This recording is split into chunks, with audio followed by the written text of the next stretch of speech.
Hola, bienvenidos a Crónicas Lunares. Yo soy Irving Sun y en nuestra sección del día de hoy vamos a contar El lápiz encantado de El extraño mundo de Frank Edwards. Comenzamos.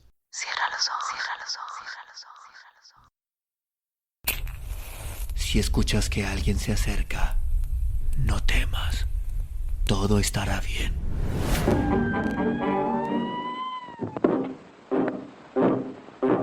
Oh, I'm going down to St. James Infirmary.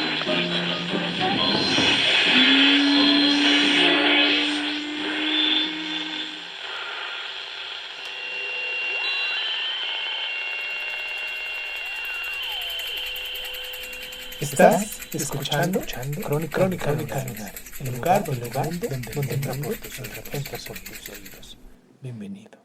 Una de las ruinas más fascinantes de Inglaterra es la famosa abadía de Glastonbury, a veces mencionada como el lugar más santo de Bretaña.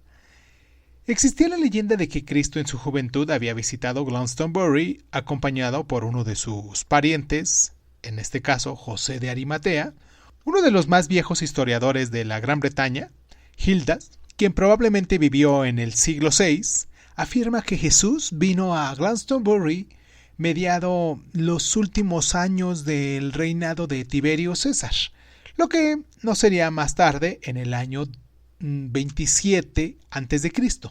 También es cierto que en el año 597 después de Cristo, el santo Agustín escribió al Papa Gregorio describiendo la impresionante iglesia que ya existía en Glastonbury y que el registro del gran catastro, recopilado por algunos favoritos de Guillermo el Conquistador, alrededor del año 1086, también mencionan con detalles esta misma y espléndida construcción.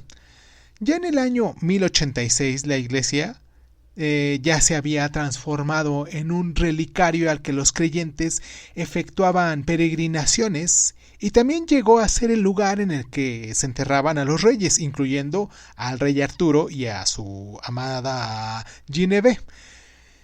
Surgiendo como lo hace en los pantanos que la rodea, se conocía también como la isla de Avalón y se menciona con cierta frecuencia en los cuentos de la corte del rey Arturo.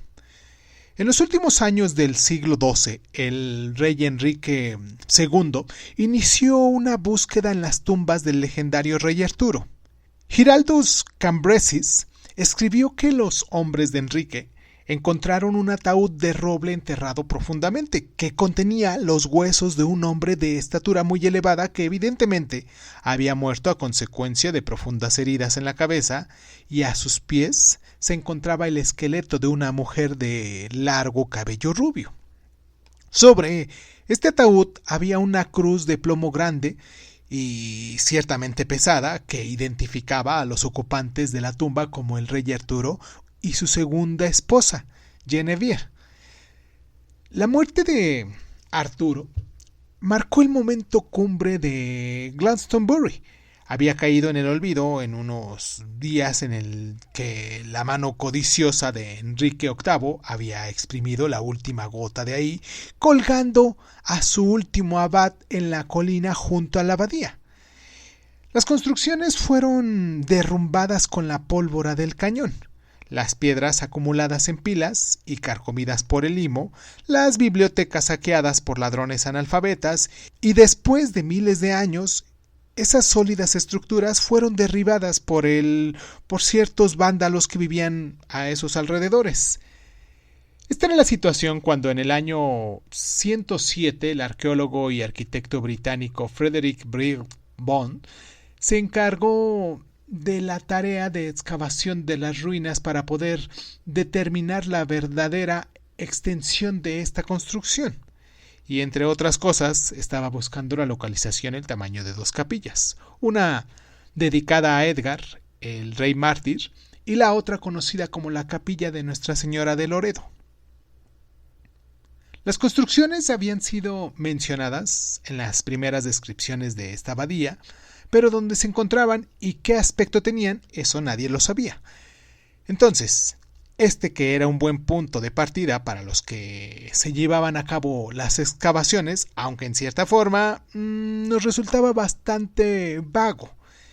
En su subsecuente descripción de lo que había sucedido, Brick Bond cuenta que se encontraba en su despacho en Bristol el 7 de noviembre del año 1907 con un amigo íntimo, el capitán Bartlett, quien decía ser capaz de producir mensajes por medio del sistema conocido como escritura automática. Se trata de un procedimiento por medio del que ciertas personas producen mensajes escritos mientras su conciencia está ocupada en otras tareas. Brick Bond estaba al tanto de las actividades del capitán Bartlett en ese campo tan poco conocido cuando se encontraba con él en su frecuencia en ese día, y solo como un experimento pidió a su amigo que tomara un lápiz. Colocando sus dedos ligeramente sobre el mismo Brick Bond, dijo: ¿puedes decirnos algo sobre Glastonbury? Mientras él y Bartlett estaban platicando sobre algunas experiencias de cacería que habían compartido en tiempos pasados, el lápiz trazó una sola línea.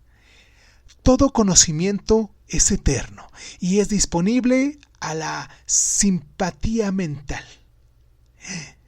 Ambos hombres se quedaron sorprendidos e intrigados por lo que parecía una declaración demasiado obscura y modesta. Y más tarde reconocieron que en un principio no sabían si considerar eso como un inicio o como un final, y empezaron a interrogarse. Debían preguntar y esperar la respuesta. Entonces decidieron preguntar. Ese mismo día, en respuesta a las preguntas de Brick Bond, la escritura automática les dijo, esta vez en un lápiz antiguo de hace siglos, que la capilla de Edward, el mártir, fue inicialmente construida por el abad Brere y más tarde reconstruida por el abad Whiting, el último de los amos de Glastonbury, claro. Entonces, la mano de Bartlett lentamente garabateó el mapa de la abadía en los días de su florecimiento, incluyendo una peculiar expresión por cuya forma Brick Bond sospechó que se trataba de una de sus metas. ¿Era esto una capilla?, se preguntó él, y tediosamente el lápiz de la mano de Bartlett deletreó la respuesta. Una entrada atrás del retablo, 5 pies tras el altar, y la capilla se extendía a unas 30 yardas al este y ventanas con piedras horizontales llamadas travesaños, ventanas con vidrio azul. Sí, el ser que se llamaba a sí mismo Hillenius Monachus, Guillermo el monje, estaba diciendo esto, que se trataba de la capilla de Edgar hace mucho tiempo destruida y perdida. ¿Era eso cierto? Utilizando las medidas y la localización obtenidas por este extraño método, los trabajadores de Brick Bond pronto descubrieron las ruinas en una construcción que se extendía a unos 90 pies hacia el este. La posición correspondía con lo que la escritura automática les había señalado, pero ¿se trataba realmente de la capilla de Edgar, de la que la escritura decía que había sido construida con un techo de abanico abovedado? Las excavaciones posteriores y el estudio de las piedras que desglosaban el nombre y la marca de los constructores respondieron a esta pregunta. No solo mostraban el techo del abanico abovedado, sino el tipo de la bóveda que había sido usada, y los vidrios azules de las ventanas todavía se encontraban desparramados sobre las piedras de la misma manera que los vándalos lo habían dejado. Pero ¿qué sucedía con la otra capilla que faltaba? Otra vez Brick Bond y Bartlett recurrieron al lápiz encantado y él volvió a responder, pero esta vez con una escritura inglesa a principios del siglo XVI, cuando las instrucciones señalaron que debían escarbarse en el banco de tierra de extraordinaria dureza al norte de la abadía. Entonces los excavadores decidieron volver a echar su fuerte y recibieron la siguiente respuesta: busquen mi capilla como ya he indicado en el banco, agregando que podían descubrir solo un muro, pues el resto ya había sido saqueado por los constructores privados. La excavación confirmó una vez más la exactitud de esta extraña información. Durante un periodo de más de 10 años, Brinkbaum y Bartlett acumularon cientos de mensajes parecidos por el método llamado de escritura automática.